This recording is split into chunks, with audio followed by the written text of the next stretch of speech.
వాక్యం నాకు అవసరం, వాక్యం నీకు అవసరం. వాక్యం రెవరెండుకు అవసరం, 22కు అవసరం, 42కు అవసరం. అన్ని రెండులకు వాక్యం అవసరం. వాక్యం లేకుండగా ఐఎమ్ నాట్ పాస్టర్, నేను సేవకుని కాలేను. వాక్యం లేకుండగా రెవరెండ్లు రాలేరు. వాక్యం లేకుండగా విశ్వాసులు లేరు. వాక్యం లేకుండగా సంఘం కట్టబడదు.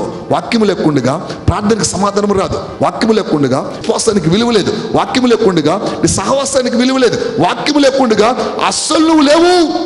నువ్వు క్రీస్తునందు లేవు. ఆయన ఉన్నాడే, నీవు వచ్చేవారికి ఆయన ప్రతిఫలము దయచేవాడు, నువ్వు నమ్మవాలని కదా. నమ్మకం రావాలి అంటే వాక్యం కావాలిగా. వాక్యం లేకపోతే నీకు నమ్మకం లేదుగా. నమ్మకం లేకపోతే దేవుడు ఉన్నాడు, నువ్వు నమ్మవుగా. నమ్మకపోతే దేవుడిచ్చే ప్రతిఫలం నీకు అందేదానికి అవకాశం లేనప్పుడు అన్నీ వ్యర్థమే.